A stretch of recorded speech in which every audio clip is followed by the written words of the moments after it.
On September 11, 2001, nearly 3,000 innocent Americans were intentionally murdered.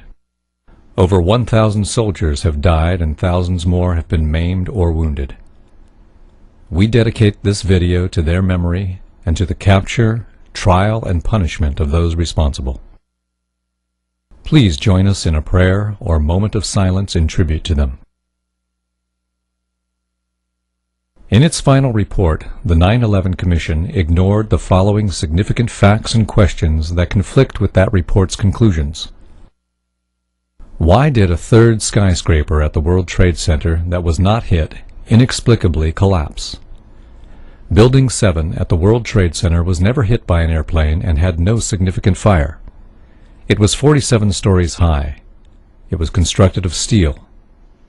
Yet at 5:30 p.m. it fell perfectly straight down into a small pile of rubble, just like a controlled demolition. Why did the Federal Emergency Management Agency lament that the specifics of the fires in World Trade Center 7 and how they caused the building to collapse remain unknown? Larry Silverstein, the leaseholder of Building 7 who collected insurance of $7 billion, is on tape saying he ordered the New York Fire Department to pull it, to destroy the building with explosives. In October of 2001, Scientific American told us that they just don't build them as tough as the World Trade Center. Considering that Meridian Plaza in Philadelphia burned fiercely for 19 hours yet never collapsed, how could the South Tower at the World Trade Center fall after burning less than 1 hour? How could the North Tower fall after burning only for 2? How could the jet fuel have caused the collapse when the Federal Emergency Management and other government agencies have stated that most of the jet fuel was gone in the initial fireball? Moreover, how could the fires have caused the collapse at all, since recent fire tests by Cardington found that a steel building survived fires in experiments with extreme temperatures beyond the range possible with jet fuel? Since the black smoke coming from the buildings means that the fire was oxygen-starved and could not have reached its maximum temperature of 1800 degrees Fahrenheit, and steel melts at a much higher temperature of 2500 degrees Fahrenheit, nearly 700 degrees hotter than the maximum temperature of the fire, how could cleanup crews have found melted steel in the basements? How could, days later, NASA satellite images show hot spots in the buildings that still exceeded the maximum temperatures possible? Explosives like C4, however, create temperatures of 3000 degrees Fahrenheit, which easily melt steel.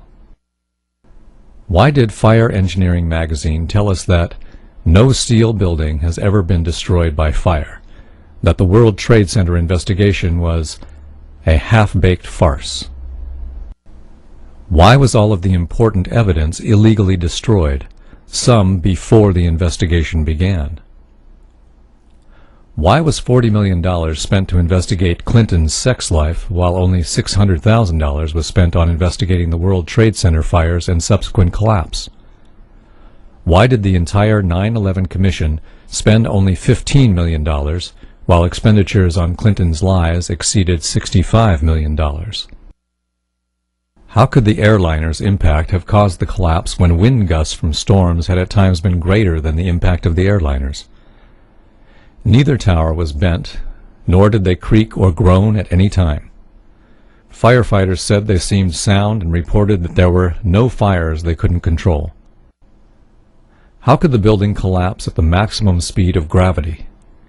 Each floor hit should have slowed the fall, just as if you drop a steel ball from the roof, it would fall faster without resistance. This couldn't have happened without explosives placed inside the structure. How could the concrete encased in a steel-framed pan with 2 layers of carpet over it, riveted inside columns of steel beams, welded together in a network with steel bands, be pulverized? How could steel beams and clouds of finely pulverized concrete come shooting out of the buildings at hundreds of miles an hour, traveling all the way to New Jersey? This is only possible with explosives. The buildings fell rapidly, according to the 9/11 Commission, because the bolts, rivets, and steel framework were weakened by the fire. If so, Then how could the concrete be pulverized and ejected at high speed, since the force to do that is greater than the force needed to shear the weakened steel, bolts, and rivets? How could the Twin Towers fall straight down when the damage and resulting fires were only to one corner, two sides? Only the tops of the Twin Towers should have fallen, and they should have fallen over, not straight down. In fact, the top of one tower did fall over onto Building 4, so there was no building weight to crush the floors below. So what caused the collapse of those floors?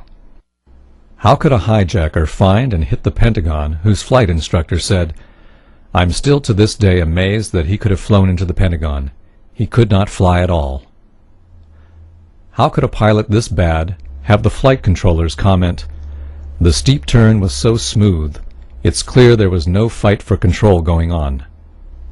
The complex maneuver suggests the hijackers had better flying skills than many investigators first believed. Why did NORAD fail to stop the attackers 4 times on September 11, 2001? 3 times after they knew the planes were hijacked and intent on mass murder. How could this happen when NORAD had successfully intercepted off-course and suspected hijackings 67 times during the year prior to 9/11, according to the Associated Press on August 13, 2002? Why did Condoleezza Rice lie that the U.S. had no idea that terrorists would use hijacked airliners when Richard Cheney was commanding war games on 9/11, chasing phantom hijacked aircraft? Why were our Air Force planes diverted from intercepting the real hijacked airplanes?